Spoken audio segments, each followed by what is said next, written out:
Референдум за или против е новата причина за тензии и раздор меѓу власта и опозицијата. Додека едните убедуваат дека простор за референдумско изјаснување за преговарачката рамка со ЕУ нема, другите обвинуваат за предавство. Денеска вжештена атмосфера и во законодавниот дом. Ковачевски порача на опозицијата дека е невоспитана и нема да дозволи со нивниот референдум државата да скршне кон исток, а додека се обраќаше на собраниската говорница се слушаа дофрлувања лажеш.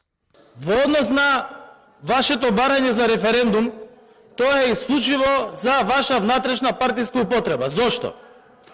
Затоа зашто она што го правевте, тука на местото од Мицевски, не треба да седи Мицевски, треба Пасиев да си го ставите напред, а не него. Затоа зашто политиката која што ја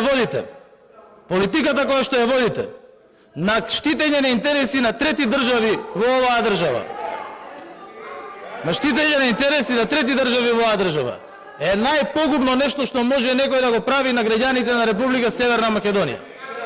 Вие имате проблем. Вие не знаете какво референдумско прашање сакате.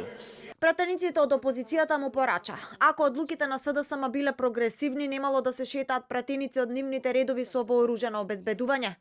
А надвор од собранието, првиот човек на опозицијата Мицкоски го пофали шефот на државата Пендаровски, кој предложи евентуалното референдумско прашање да гласи дали сте за ЕУ под овие услови. Морам да признам дека после подолго време за прв пат можеби сме на иста бранова должина со Пендаровски. Во таа насока и јас размислувам да излезам со формулација на прашањето пред извршниот комитет, но и пред граѓаните и очекувам Пендаровски по тоа да ги повика и останатите политички партии во Македонија, доколку отприлика таа биде суштината на прашањето, да излезат на референдум. Пендаровски претходно во интервју за неделникот Фокус порача, ако воопшто има референдум, опозицијата треба да излезе со честна формулација и истиот да не го бойкотираат.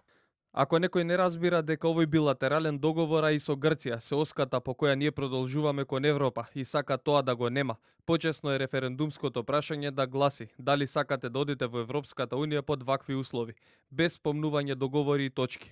Опозицијата треба да излезе со честна формулација и ако е такво прашањето, сите партии треба да излезат на референдума, не да бойкотираат. И додека власта се спрема за вметнување на бугарите во уставот, председателот на собранието Џафери порача дека е рано за уставните измени. На денешниот брифинг со новинарите тој порача и дека е прерано да ги коментира најавите на опозицијата за референдум за преговарачката рамка со ЕУ.